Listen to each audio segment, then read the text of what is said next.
বাড়ির বউ থেকে যখন শাশুড়ি মায়ের দায়িত্বটা পালন করে ওঠে তখন কিন্তু এতটাও সহজ হয় না। আমি যতটুকু পারতেছি আমার শাশুড়ি মায়ের দায়িত্ব পালন করে যাওয়ার চেষ্টা করতেছি। এখনও আমি যখন মায়ের প্রশংসা সবার কাছে শুনি খুবই ভালো লাগে। সবাই বলতো তোমার শাশুড়ি আমা খুব ভালো রান্না করতে পারে, তোমার শাশুড়ি আমার হাতের রান্না খুব মজার ছিল, সে রান্না করলে সবাইকে দিয়ে খেত নাকি। কিন্তু মায়ের হাতের রান্না আমি কিন্তু খেতে পারিনি, ওইটা আমার ভাগ্যই হয়নি। কিন্তু আমার শাশুড়ি আমা খুব ভালো মজার মজার রান্না করতে পারতো, তার এক গুণও আমি পারি না। আর রমজান মাস আসলে প্রতিটা মুহূর্তেই আমার মায়ের কথা মনে পড়ে। সে যদি আমাদের সাথে থাকতো তাহলে কতই না ভালো হতো। আচ্ছা যাই হোক, অনেক কথাই বলে ফেলাম আপনাদের সাথে। হ্যালো এভরিওয়ান, আসসালামু আলাইকুম। কেমন আছেন সবাই? আশা করি সবাই ভালো আছেন। পবিত্র রমজান মাস আসলে সবচেয়ে আনন্দের মুহূর্তটা হয় কিন্তু ইফতারির সময়, ঠিক না? আর প্রত্যেকটা বাড়িতেই কিন্তু দুপুরের পর থেকে ইফতারি বানানোর আয়োজন শুরু করে দেয়। আর তখন কিন্তু বাড়ির বউ থেকে ছেলেরা কেউই বসে থাকে না, সবাই মিলে হাতে হাতে কাজ করে। আর ইফতারিতে সবচেয়ে ইম্পর্টেন্ট জিনিসটাই হচ্ছে আমার কাছে শরবত। যখন শরবতটা ঠান্ডা ঠান্ডা খাওয়া হয় তখন জানটাই যেন অনেক শান্তি হয়ে যায়, ঠিক না? আর আমার বাসায় সবসময় আমি নিজেই ইফতার বানানোর চেষ্টা করি, তাই রাতেই অনেকটা কাজ আগিয়ে রাখার চেষ্টা করতেছিলাম, কারণ সকালে আমার একা একা অনেক কিছুই করতে হবে। তাই রাতে একটু কলিজা চপ বানাবো, তাই তাকে বললাম আমাকে একটু আলু ম্যাশ করে দিতে। তো জাহিদও আমাকে একটু কাজে হেল্প করতেছিল বসে বসে, তো সে আমাকে কয়টা আলু ম্যাশ করে দিচ্ছিল আর বলতেছে আমাকে দিয়ে এত কাজ করাচ্ছ। তাকে কিছু আলু ম্যাশ করতে দিলাম, তার নাকি হাত ব্যথা হয়ে গেছে। তারপর আর কি আমি করলাম, কিন্তু এই দিন শেষে কিন্তু এটাই বলবে কি আর করো সারাদিন, আমাদের কাজ তাদের চোখেই পড়বে না। সব পুরুষরাই কি এরকম হয় নাকি জানি না, সবাই একটু বলবেন তো। তারপর রাতে আমি কিছু কাজ আগিয়ে রাখলাম, ডাল আর ছোলা একটু ভিজিয়ে রাখলাম। আর এই দিক দিয়ে আমি হচ্ছে কলিজা চপ বানাবো। তো কলিজাটা হচ্ছে কলিজার সাথে আমি একটু মাংসের কিমাও দিছি, জানি খেতে একটু ভালো লাগে। তো আমি এখানে কলিজাটা হচ্ছে ভুনা করে ফেলতেছি, একটু ভাজা ভাজা করে।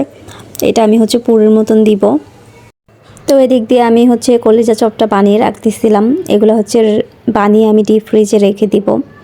আর একা একা করতে কিন্তু খুবই কষ্ট লাগে। অনেকে বলে না একা থাকো, তোমার তো ভালোই আছো, ভালোই থাকো।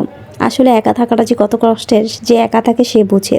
না কারোর সাথে দুইটা কথা বলা যায়, না হচ্ছে কোনো কাজে হেল্প পাওয়া যায়। আর যদি কোনো বাসায় কোনো একটা আয়োজন হয়, নিজের হাতে একা সব কিছু দায়িত্ব পালন করতে হয়, তখন যে কতটা কষ্টের হয় সেটা সেই বুঝবে একমাত্র, অন্য কেউ বুঝবে না। সকাল সকাল ঘুম থেকে উঠে আমি আলু আর ছোলাটা সিদ্ধ দিয়ে দিলাম। আর যে ডালটা আমি আগে ভিজিয়ে রাখছিলাম সেটাকে আমি এখন ব্লেন্ড করে নিব। ইচ্ছা তো করে সবাইকে একসাথে বসে একসাথে যদি ইফতার করতে পারতাম, আর অনেক মানুষকে আমি হচ্ছে ইফতার দিতে পারতাম। আসলে কোনো একদিন আল্লাহ তাআলাও তৌফিক দিলে আমি এই কাজটাও করব। এখন যতটুকু পারতেছি ততটুকুই করার চেষ্টা করতেছি। আসলে ইফতার হচ্ছে সবাই মিলে একসাথে খাওয়ার মজা আলাদা, আর সবাইকে দিয়ে খাওয়ার মজাটাও কিন্তু অন্যরকম।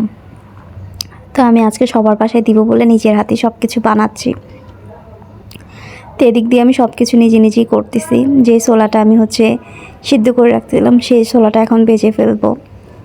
সব কিছু যখন একা হাতেই করতে হবে তাই তাড়াতাড়ি করে উঠে রান্নাবান্নায় চড়ে গেলাম। এদিক দিয়ে হচ্ছে রান্নাবান্না করতে কিন্তু আমার কাছে ভালোই লাগে, খারাপ লাগে না। তো আমি সব কিছু আগেভাগে রেডি করে রাখতেছিলাম। তো ইফতারের আগ মুহূর্ত যেন আমার এক মুহূর্ত দেরি না হয়, 5টার আগে যেন আমি সব কাজ কমপ্লিট করে ফেলতে পারি, তাই সকাল সকালে সব কিছু উঠে আমি গুছিয়ে ফেলতেছিলাম। আর এদিক থেকে জাহিদও সকাল সকাল অফিসে চলে গেছে। তো তাকে যাওয়ার সময় বলছিলাম যে আসার সময় কিছু ফল টলও নিয়ে আসেন, বাসায় ফলও শেষ হয়ে গেছে। তো সে আসার সময় কিছু ফল টলও নিয়ে আসলো।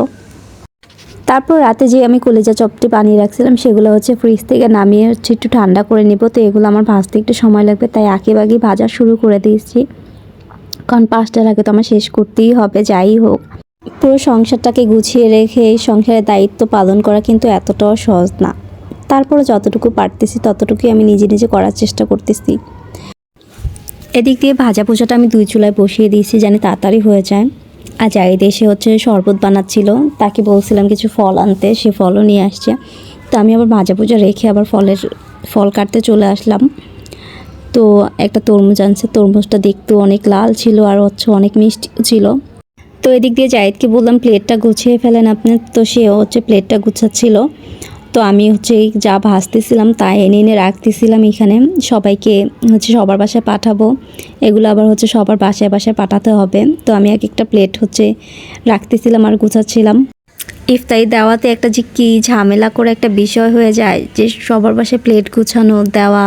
আলহামদুলিল্লাহ সবার বাসায় আমি দিতে পারছি টাইম মতন। তো এদিক দিয়ে আমাদের ইফতারের টাইমও হয়ে গেছে। তো এদিক দিয়ে যাইতে হচ্ছে একটু মাখানোর করতেছে, মুড়ি মাখিয়ে খাবো আমরা। তো এদিক দিয়ে আমি শরবতটা হচ্ছে গ্লাসে ঢালবো, শরবতটা রেডি করে নিতেছিলাম। একটু পরেই আমাদের ইফতারের টাইম হয়ে যাবে। কেউ আবার পাতিল নিয়ে কথা বলে না, অনেকে দেখে হচ্ছে ফেসবুকে এখন পাতিল নিয়ে অনেক কথা হচ্ছে, যে হচ্ছে কি পাতিল বাসায় কি আর হচ্ছে জগ নাই, অনেক কিছু নাই। আসলে পাতিলে হচ্ছে শরবত বানানো একটা আলাদা শান্তি, যারা বানায় তারা বুঝে। পাতিলে বানাইতেই আমার কাছে ভালো লাগে। তো আমার বেশিরভাগ শরবত কিন্তু আমি পাতিলেই বানাই, দেখবেন। ইফতারটা সময় হলে আমার কাছে শরবত ছাড়া আর কিছুই ভালো লাগে না, কিছুই খেতে ইচ্ছা করে না। তারপরও সবাই মিলে একসাথে খাচ্ছিলাম, ভালোই লাগতেছিল। তারপর সম্পূর্ণ কাজই করতে পারছি আলহামদুলিল্লাহ নিজে নিজে। তারপর সবাই ভালো থাকবেন, সুস্থ থাকবেন। আল্লাহ হাফেজ সবাইকে।